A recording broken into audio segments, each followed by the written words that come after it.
Ayubowan, a very good morning, distinguished ladies and gentlemen. Warm welcome to the inauguration of the 113th annual sessions of the Institution of Engineers, Sri Lanka. Right at the outset, I would like to extend a warm welcome to our chief guest, Admiral Ravindra Wijegunaratne, Chief of Defence Staff. I'm sure we can put our hands together, give him a round of applause and show our appreciation. In keeping with tradition, we'd like to start off with the lighting of the oil lamp. I invite our chief guest, Admiral Ravindra Wijegunaratne, also our guest speaker this morning, Engineer Ranjit Gunathilaka, Managing Director, Sunken Construction Private Limited, Engineer Professor T.M. Pallewata, President, the Institution of Engineers Sri Lanka, Engineer Professor Mrs. Niranjani Ratnayaka, Immediate Past President, IESL, also Engineer Dr. Ananda Ranasinghe, Past President, the Institution of Engineers Sri Lanka, Engineer Professor S.B.S. Abeyakon, President-elect, the Institution of Engineers Sri Lanka, Engineer K.P.I.U. Dharmapala, Vice President, the Institution of Engineers Sri Lanka, Engineer Granny Jalat, Vice President, IESL, Engineer Arjuna Manamperi, Vice President, IESL, Engineer Mangala Silva, Honorary Secretary of the Institution of Engineers Sri Lanka, Engineer M.G. Hemachandra, Honorary Treasurer, IESL, Engineer Professor A.K.W. Jayawardena, Chairman Board of Trustees, the Institution of Engineers Sri Lanka, Engineer Neil Abesekara, CEO, Executive Secretary, the Institution of Engineers Sri Lanka, a representative of the delegation from the Institution of Engineers India, a representative of the delegation from the Institution of Engineers Pakistan, a representative of the delegation from the Institute of Engineers Bangladesh, who also like the oil lamp in keeping with tradition, and a representative of the Nepal Engineers Association, who also like the oil lamp in keeping with tradition.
Thank you very much.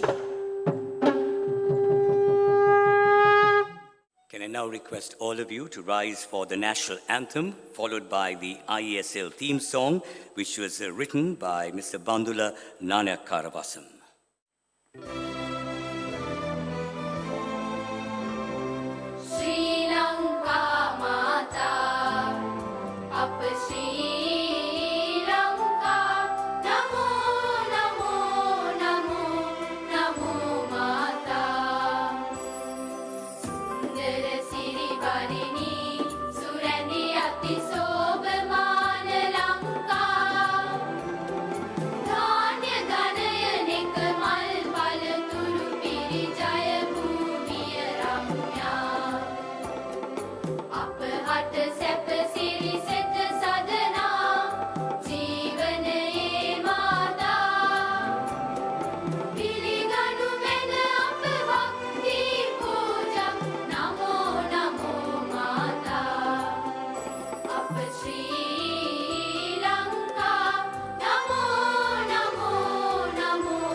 අප හද තුල භක්ති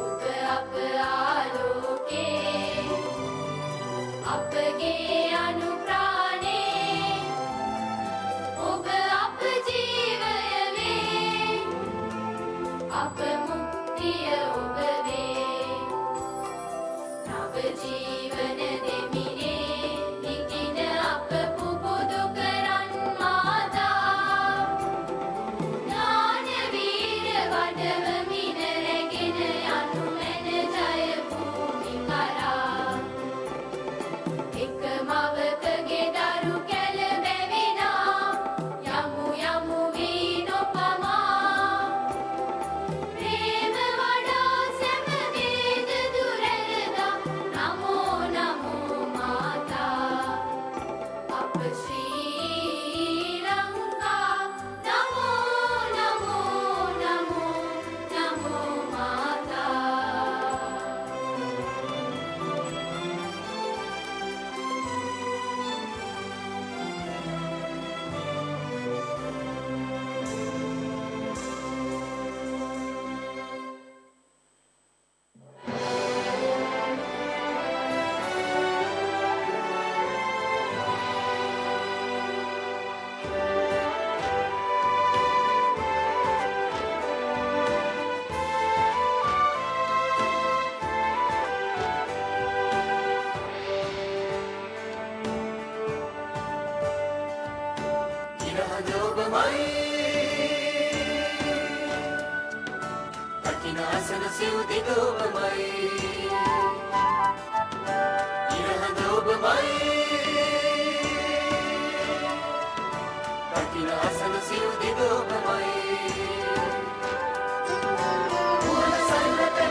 මනස නගා මනුදම් තුලවන්නට මනස නගා මනුදම් තුලවන්නට ඔබේ මගට මේ පල සත් වේවා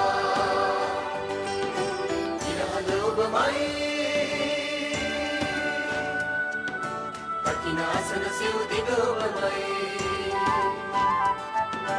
ඉරහඳ ඔබමයි දකින අසන සිව් දිග ඔබමයි මුහුණ සයුර පෙම්බර මිහි මඩල පුරා නැගුණු නැගෙන මතුනි නැරෙන ලොව මාරා ඉනෙන වැළපෙන සැනසෙන උගුරන නැවත නිසලවන ඉරහඳ ඔබමයි දකින අසන සිව් දිග ඔබමයි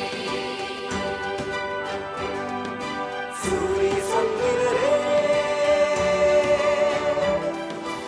ආලුකේ කුන්දෙසයෙන් නිරේ ඉරහඳ ඔබමයි දකින අසන සිව් දිග ඔබමයි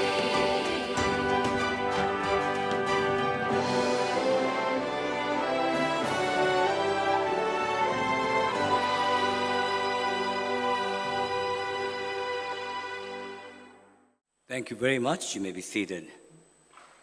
So let me once again say a very good morning and a warm welcome to the inauguration of the 113th annual sessions of the Institution of Engineers Sri Lanka. For me, it's an honor, privilege, and a pleasure to be associated with any event of IESL, and I feel I'm part of this wonderful family. Ladies and gentlemen, the Institution of Engineers Sri Lanka, established in 1906, and in the year 1968, the IESL was incorporated by an Act of Parliament. Today, it stands with a history spanning a period of more than a century behind it. It is one of the oldest professional bodies in the whole of South Asia, and as at present has on its roll over 22,000 members from almost all disciplines of engineering. Ladies and gentlemen, the IESL's vision is to be amongst the leading professional institutions in engineering and technology in the world. It strives to achieve this vision by becoming the apex national body of engineers in Sri Lanka, which ensures internationally recognized and locally relevant standards in the professional practice and education in engineering, while actively supporting national development and diligently serving its members and the society at large. IESL pushes for development and harnessing the talents and professional values of practicing engineers to achieve engineering excellence and leadership in society through capability building, setting and maintaining standards, and proactively influencing the national policymakers to ensure the sustainable and efficient management of our country's scarce resources. Ladies and gentlemen, I, as the compeer, have welcomed all of you, but to formally welcome you and deliver the presidential address, I have the pleasure of inviting a personality who is a senior professor in civil engineering and the former head of the Department of Civil Engineering of the Open University of Sri Lanka. He attended his primary schooling at Hena Road Junior School, Mount Lavinia, and after completing his secondary education at Royal College, Colombo, gained admission to the Faculty of Engineering of the University of Moratuwa in 1981. He graduated from the University of Moratuwa with first-class honors in civil engineering, topping his batch in 1986, securing the Dr. A.N.S. Kulasinghe Award for the Best Civil Engineering Graduate and also the award for the Best In-Plant Trainee. After working at Central Engineering Consultancy Bureau and the National Water Supply and Drainage Board involved in design and construction, he received a scholarship in 1987 from the Dutch government for getting engaged in postgraduate studies. In 1989, he obtained the Master of Engineering in Structural Engineering and Construction from the Asian Institute of Technology, again topping his batch with the highest GPA, which earned him the Professor Mahesh Varma Award for the Best Graduate. His achievements were recognized by the government of Japan by awarding him a scholarship for doctoral study. Upon receiving his doctorate with excellent grading in structural engineering in 1993 from the prestigious University of Tokyo, he returned to Sri Lanka and got engaged in the field of structural design and construction engineering of deep foundations and high-rise buildings until joining the academia as a senior lecturer and advancing up to the post of senior professor. He became a corporate member of IESL and a chartered engineer in 1996, was elevated to the status of fellow in 2002, and was accepted as an international professional engineer in 2008. He has been the editor of all 3 periodic publications of the IESL and a council member of IESL for a period in excess of 19 years. Also, he's a fellow and a former vice president of the Institute of Automotive Engineers, Sri Lanka. Without further ado, I have the pleasure of inviting Engineer Professor T.M. Pallewata, President, the Institution of Engineers, Sri Lanka. I'm sure we can all put our hands together for a round of applause. අයිබෝවන් සුබ උදෑසනක් Chief Guest, Chief of Defence Staff of the Democratic Socialist Republic of Sri Lanka, Admiral Ravindra Wijegunaratne, Guest of Honour and Keynote Speaker, Engineer Ranjit Gunatilaka, CEO, Sanket Group of Companies, President-elect, Engineer Professor S.B.S. Abekun, Immediate Past President, Engineer Professor Mrs. Ratnayaka, members of the head table, past presidents, members of the council, honored delegates from regional engineering institutions of Bangladesh, India, Nepal, and Pakistan, distinguished invitees, fellow engineers, students from universities and schools, award winners, teachers and parents, ladies and gentlemen. First and foremost, let me again express my gratitude to you, our membership, for accepting and cooperating with me as the president for the 113th year of our institution. As an engineer and a Sri Lankan, I feel that to have served as the president of the Institution of Engineers Sri Lanka is the pinnacle of personal and professional achievement, and it is with great humility that I accept the fact. Admiral Wijegunaratne, we have invited you to be our chief guest today to symbolize the respect and esteem with which we place the security forces of Sri Lanka for their dedication and sacrifices in upholding territorial integrity of the country and the security of all Sri Lankans. Engineer Ranjit Gunatilaka, you are heading one of the largest civil engineering construction companies of Sri Lanka. You have shown that with analytical aptitude which comes through engineering education, coupled with entrepreneurial skills, could create a professional who could add significant value to national economy. I am sure your keynote speech would inspire many engineers in the audience to be sustainably enterprising. At the beginning of this session, I emphasized the need for the ISL to adhere to consistent policies by pledging to propagate the initiatives and drives of my predecessors. Looking back, I feel that our council, assisted by the ISL Secretariat, was able to advance further along these desired paths. During this session, activities were oriented towards continued progress in identified thrust areas, some of which I will try to cover briefly.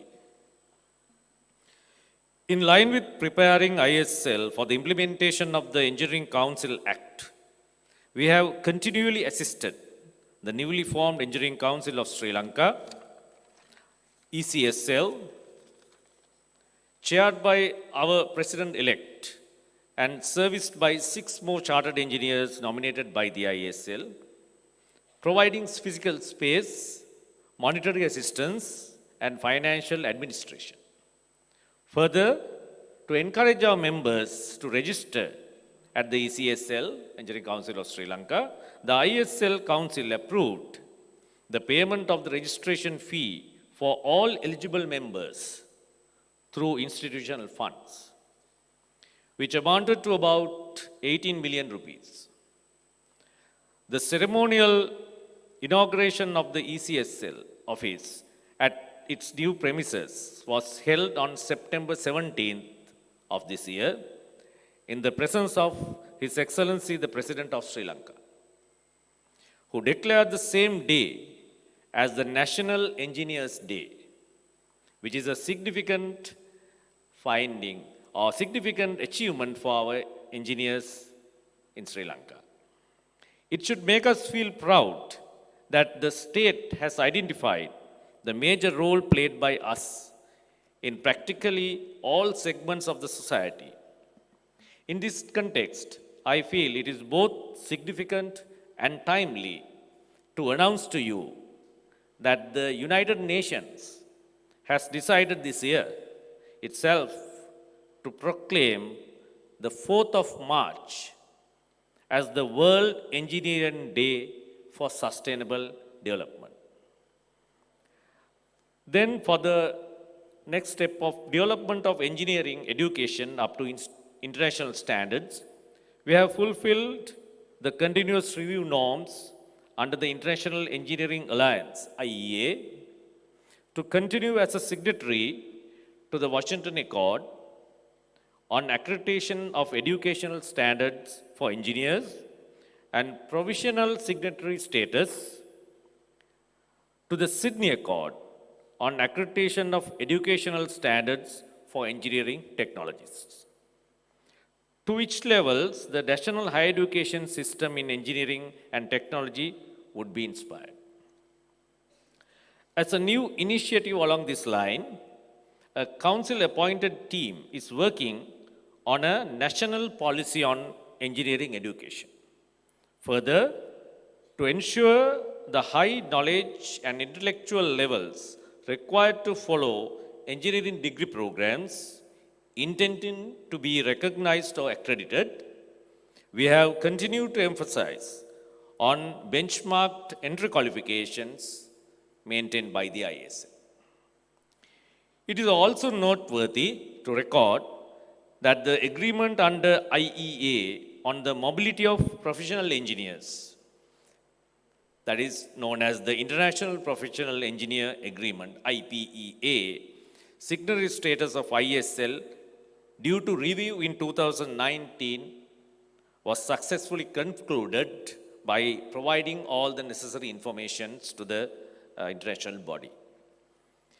Then, for improved services to all stakeholders, through the ISL Secretariat, efficiency and efficacy improvements were deployed through the implementation of the new MIS, restructuring of the administrative framework, introduction of key performance indicators or KPIs for the staff and relocating staff to more conducive environment for work. With these enhancements in place, we are confident that the highest number of chartered engineers inducted in this year in the whole history of the ISL, which was amounted to 410 inductees, could be topped in the coming years. Let me take this opportunity to present my heartfelt gratitude to all council members, staff of the Secretariat, members who served standing, sectional and other committees, returning officers for elections, provincial chapter office bearers, overseas chapter office bearers, and last but not the least, all the members of the IESL, without the collective support of whom this session would not have been a reality. Finally, I would like to wish the incoming President, Professor S.B.S. Abekun, and the Council excellent fortune for continuing the good work for the betterment of our noble profession, which in turn will pay dividends in national development, conservation of territorial integrity, and upliftment of sustainable livelihood of the general public. May the blessings of the Triple Gem be with you. Peruvan Sarnai. Thank you very much, Engineer Professor T.M. Palevartha. Ladies and gentlemen, on this very special occasion, to deliver the keynote address, I have the pleasure of inviting a personality who graduated from the Faculty of Engineering, University of Peradeniya in 1976 and qualified as a chartered engineer in 1979. He's a member of the Institute of Civil Engineers, England, since 1979, and the Institution of Engineers, Sri Lanka, since 1984. He started his career in 1976 in the Sri Lanka Army Engineers and served for more than 30 years and also served as a civil engineer in the State Development and Construction Corporation prior to joining the private sector. He joined Mitsui Construction Company Limited in 1979 and served as the chief engineer until the formation of Sunken Construction, which is an associate company of Mitsui, and he currently holds the position of deputy chairman of Sunken Group. Ladies and gentlemen, he has been serving in the organizations of the construction sector, ex-chairman of Major and Specialist Contractors Association of Sri Lanka, member of CEDA ICTAD Management Board, corporate member of the IESL Board of Registration representing the private sector, and member of the Advisory Committee on Professional Service Sector of the Sri Lanka Export Development Board. Presently, he is the president of the Chamber of Construction Industries of Sri Lanka. It's my pleasure in inviting our keynote speaker this morning, Engineer Ranjit Gunathelaka, Managing Director, Sunken Construction Private Limited. Good morning, everybody. Our chief guest, Admiral Vijay Gunawardena, President IESL, Professor Palevartha, President-elect IESL, Professor Abekun, the foreign delegates from many countries, members of, or the fellows or members of SLIE, ladies and gentlemen. Firstly, I must thank the IESL and its council for inviting me and making an honor for a member of this institution to address mostly the members with the keynote speech.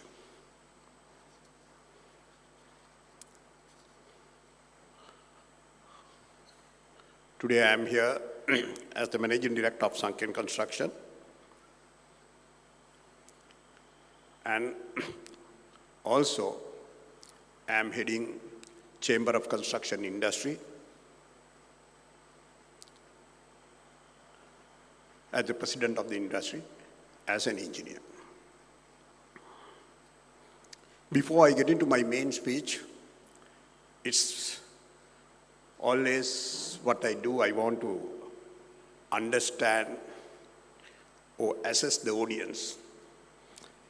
If it is not uncomfortable to you, I know the gentleman of the head table. By numbers, in my letter of invitation, it says the members of the Institute of Engineers is around 20,000. And I just want to know, if you kindly raise your hands up, how many of this audience are engineers? Right, thank you very much. No, keep the hands up. I feel you all are fit enough to keep the hands. And If you are serving as the present, engineers, whether it's a public sector or private sector, if you are still serving, others can put their hands up, not because of they are old, but I want to do my analysis. Some hands have gone halfway. Can you put that hands up? I have to see, right? Okay, there are members in the balcony also. Thank you. Then, other than the public sector and semi-government sector, can you put the hands down who are involved with the private sector or individual capacity, any professions? I want to see only the public sector and the semi-government sector. Please put the hands up. Thank you very much. That's good. Purely public sector, not the semi-government. I think you all understand. Can you put only those ladies and gentlemen your hands up?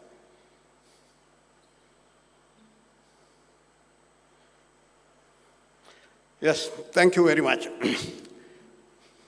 First of all, I get into this speech by assessing who is the engineer. Engineer, I always say, that's the best brain. No one can challenge it. No one can talk about it. They are the best brains. If you say best brains, they are the cream of best brains. From the year 1 or grade 1, those students who are very intelligent, not that the others are not intelligent, very much. Reference, you say it is comparatively intelligent, and the best students of the class who are very good, generally they say very good in mathematics are supposed to be the best students. And then they keep on going up to university entrance, and then the best crowd select engineering sometimes, the best crowd, they are still the best, but they select medicine and other fields. But mostly the engineers. But today, one thing in the field, you can see, and I have challenged, an engineer can always get into other professions, including even medicine. Definitely in the audience itself, I can point out how the engineers have got into legal profession. There are engineers who have become film actors, and there are engineers who have become architects, today practicing in this country, but not the reverse. If you get any engineers here who have started their career with the other profession, can you put their hands up?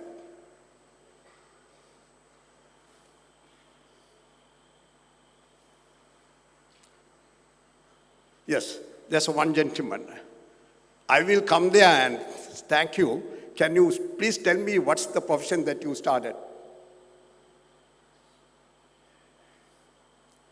Engineer? You were in the bank, you started the degree in the banking. Am I correct? Then you became an engineer. That way you can. That I agree. I'm telling you, if you have done the banking degree, started the career as a bank, and then you became an engineer. No. There's no one. Not in Sri Lanka. Even I don't know the foreign delegates can say whether it is in practice in their countries. I don't think. Probably not in the world. So it's a challenge for others to see the supremacy of engineers. But I know most of you all don't know the value. When I say most of you all, the engineers, you don't know the value of yours. Engineers normally very humble. They understand the logic. They understand everything because they know very clearly 1 plus 2 is 3, and it's not maybe 3. So they didn't believe in this. But today's For engineers, that's not enough. You got to be a little smart. Not by dress, by your behavior, by your talk. I get into that little later. So first, what I want to tell you, this profession, and you all are noble. And the duty of IESL is very esteemed. It's very high. Professor Pallavatta, you have led a group of members who are the cream of this country. You can see it. So, and the IESL is the apex professional engineering body of this country. So what they got to do for engineering and construction and for the engineers, they got to develop these engineers. And they are doing it, but not enough to my standards. They got to monitor what these engineers are doing in the practice. I don't want to go into detail, but to my standard is not enough. I have been invited to address you all as a keynote speaker, not for this, so that I limit my speech in these areas. So, simply the engineering is, our understanding is scientific improvement to whatever the thing in the nature, and to give the best to the mankind. Not only that, even the plants and the animal, without disturbing them. This is a very difficult task.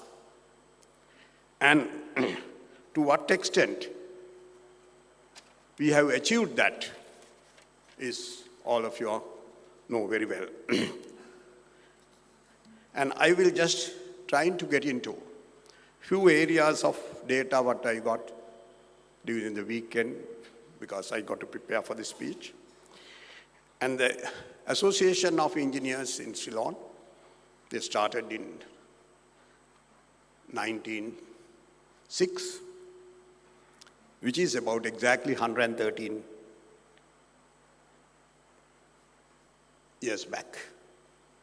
And this is the 113th annual sessions.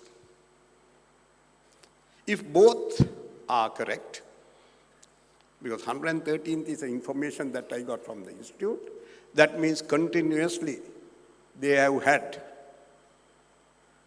their sessions for the last 113 years.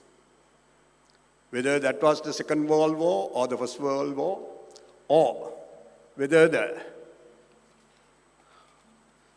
internal conflicts that we had for the last 25 to 30 years, but still, engineers were not disturbed, and the institute was not disturbed. They had their annual session. My sincere thanks for those who were in the institute for the last so many years. I can see those who had been in the institute and associated in the institute more than 60 years also, more than 50 years also, are in front of me. Thank you very much, sir, for that. But when you see the little history of engineers, they talk about the engineering and construction very proudly of this country from the 5th century, from the Yodala, what was going from Polonnaruwa to Anuradhapura, with the gradient of that, we engineers talk a lot. Also, we talked about Palace in Sigiriya. This is the history. Trust very much. There is no doubt. These things were done by engineers of that age, that era. And the big question is, are we doing the same thing today? I'll get into that. In the recent history, I don't want to go to the 5th century or come from there, then the time is not enough. But if we go for the recent history, that is just the pre-independence and the post-independence of this country. From 1950s, we have few development in this country, not at the rate what we are experiencing today in this country. Those developments is basically when you take engineering construction, one is academia and the other is the infrastructure and the building sector. We note especially the Galloway project and Mini Panicut and partly the Wallaby project. And if you get into the buildings, it could be 1933 what we did, Old Parliament Complex. Of course, we can't say what we did. It was done by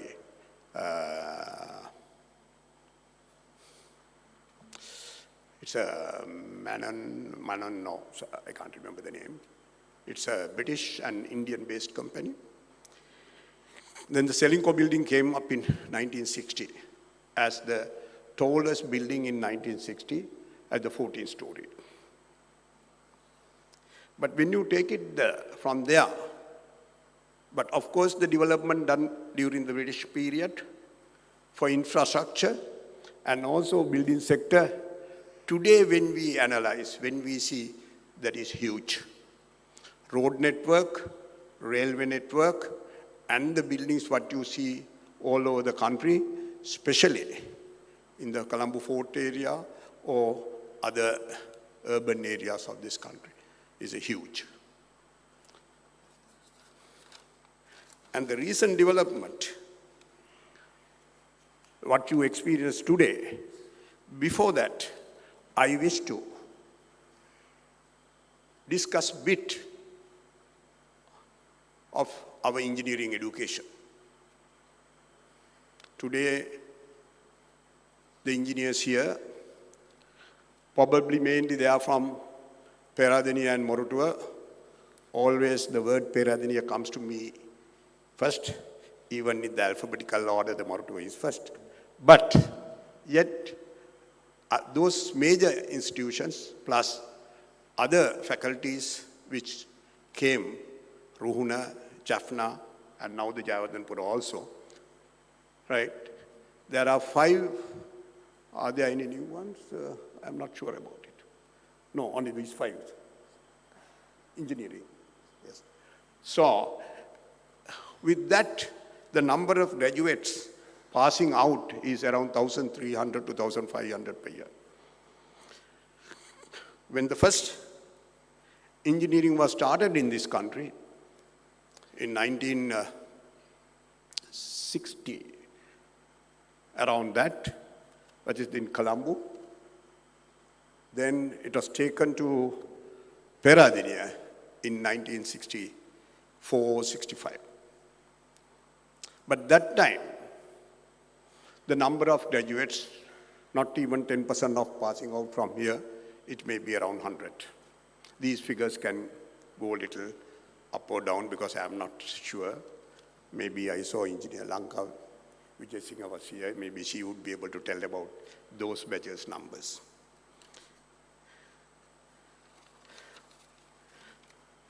With that disturbance of coming back to the engineering education and the today's capacity, thank you for all these professors in these institutions, making this very rare commodity in 1906 today as a highest required commodity of this country. Even I noted that this first association was started is in Anuradhapura, not in Colombo. That means that time you can see the engineering was in Anuradhapura, not in Colombo, but today Institute of Engineers is here. When you take the projects, what has taken place in 1970 to 1990, and today is vastly different and is different to, or is less than the expectation I feel as a Sri Lankan engineer.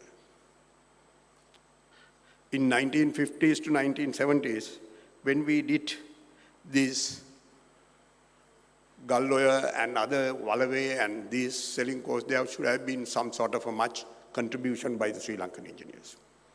But if you take it 1970 to 1990, please understand, I don't talk or I give credit to any authorities in the government or anything, but I go by facts of engineering and the construction only.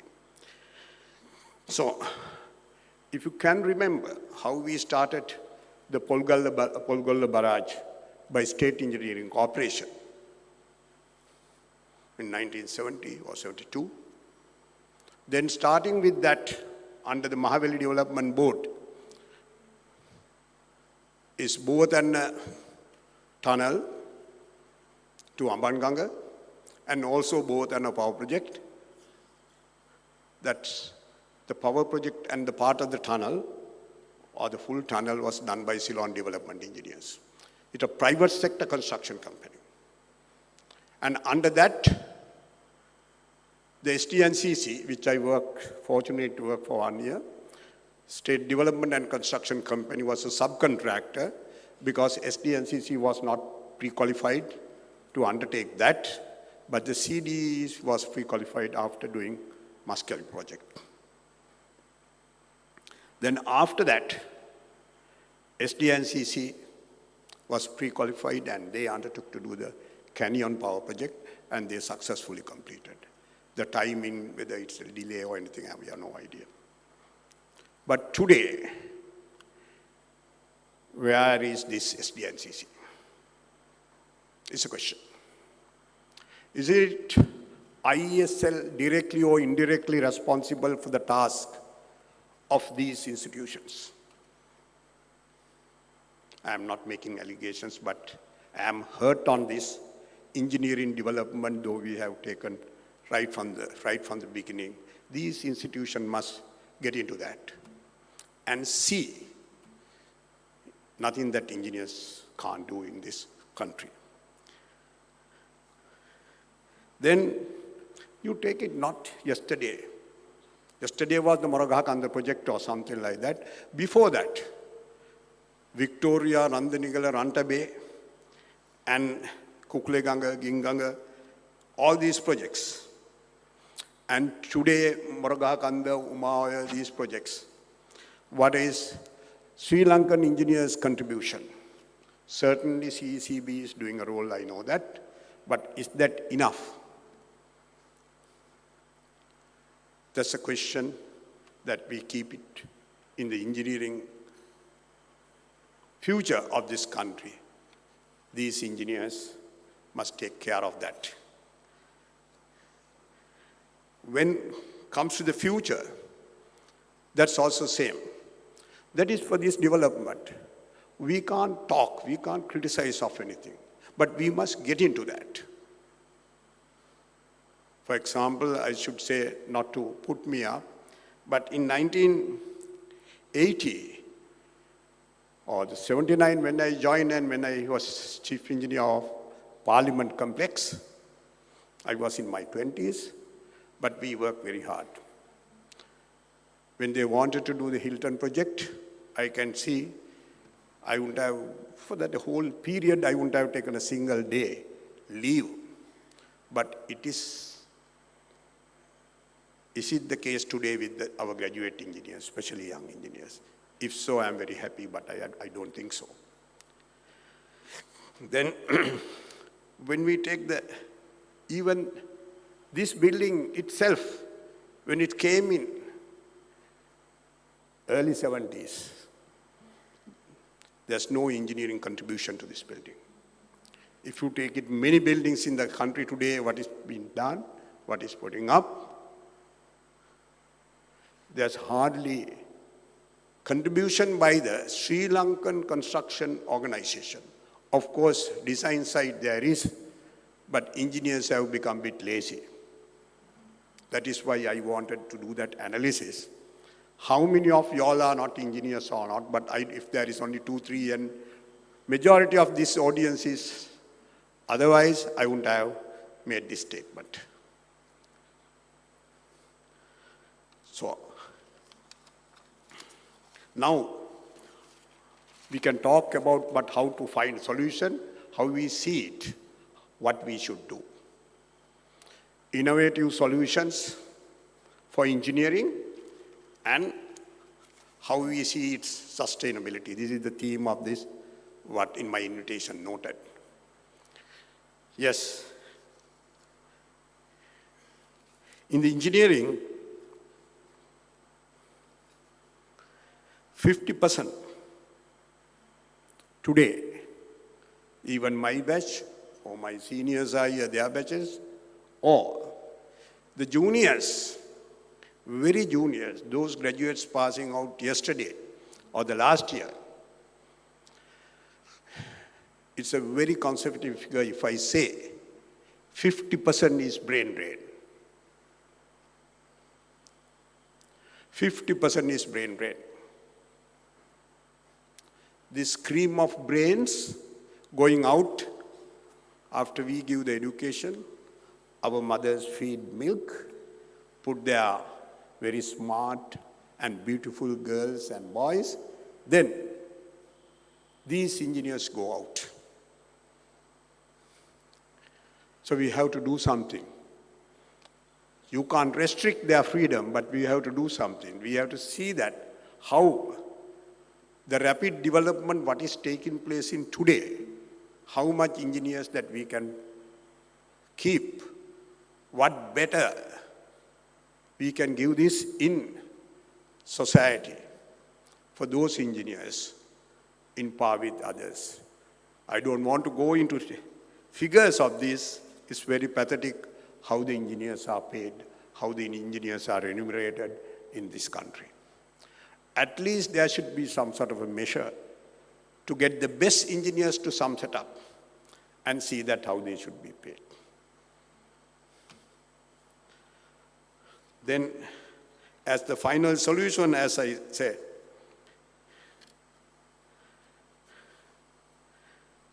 in the construction industry, there are so many things we are planning at different levels. Okay, before that, when it comes to the innovations, I could say a small story.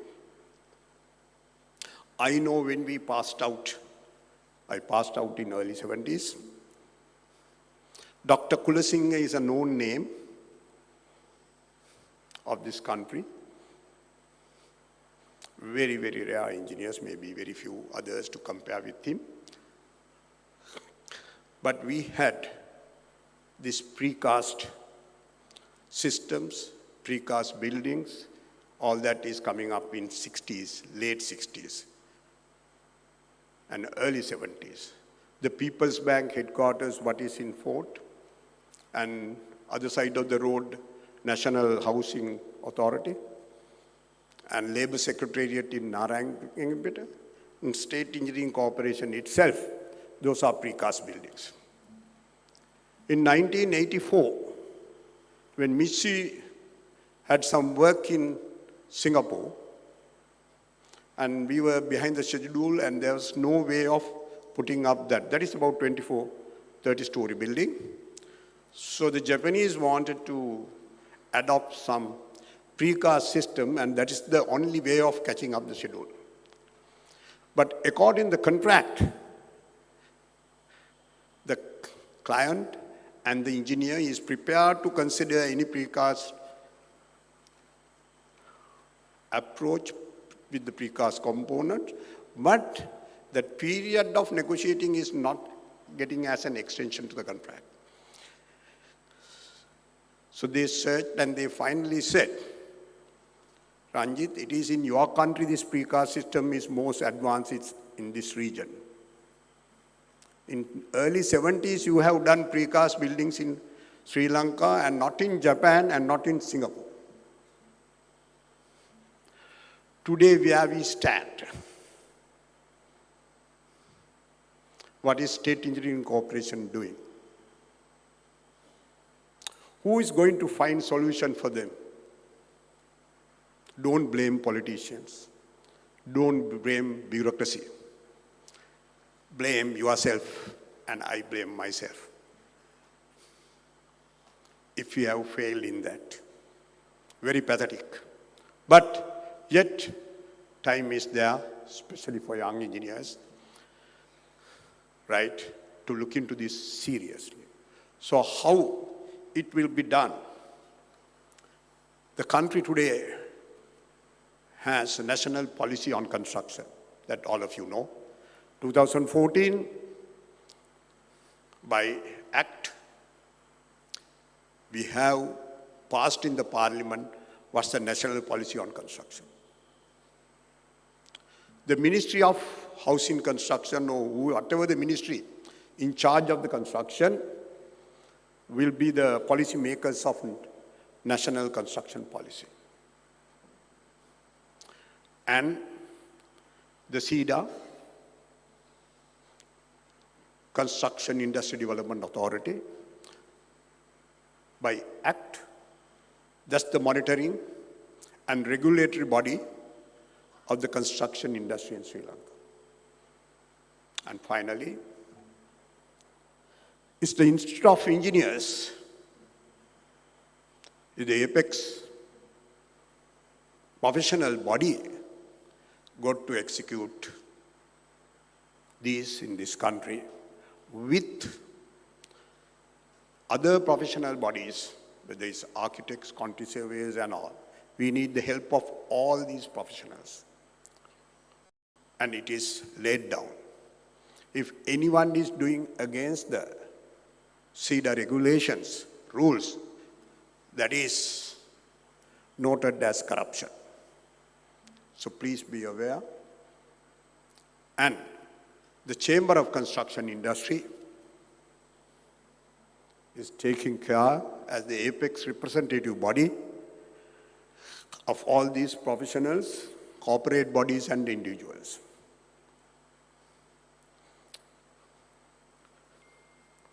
Then, in addition to what's the rules and regulations formulated by the national policy on construction, there could be more rules and regulations required to safeguard the industry, engineering and the construction.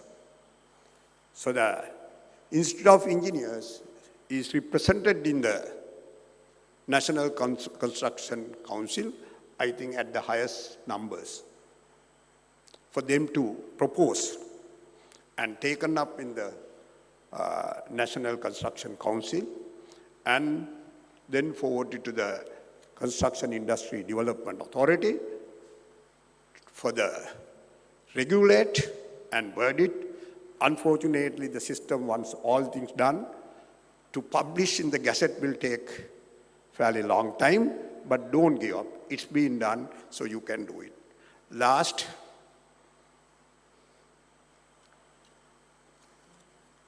I think I can spend a little time.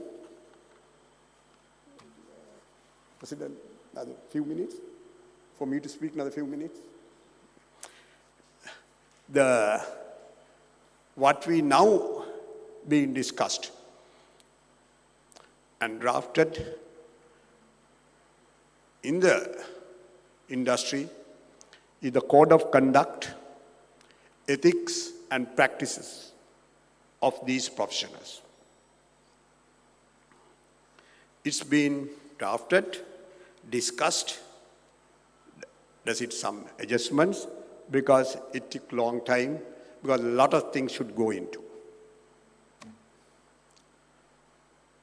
Simply, the engineers with this history of more than 100 years when we talked, or the 50 years back, not they had the knowledge of engineering, not that they were the rare commodity, but simply they had a very high dignity behind them, the integrity. And they are really honest public servants. And they were sincere to themselves. They never misappropriate, maybe one or two cases, I don't know. They never misappropriate public funds. They never approach them incorrectly. I don't want to ask you all, those who agree with me or not agree with me, to put hands up and put all of you in embarrassment, because the question is very difficult to answer. So, the last thing I request from this honorable gathering audience, I don't know what's happening in the other countries, but engineers should not blame other professions or bureaucracy or the politicians. They have to correct themselves. They must tell they are noble citizens of this country. If they can't do their job honestly and sincerely, they must leave the profession. They should be honest to themselves, and they should be sincere to themselves and this institution and the profession and to their families and their loved one, and keeping this profession as the most highest respectable profession of this country. Thank you very much for listening to me.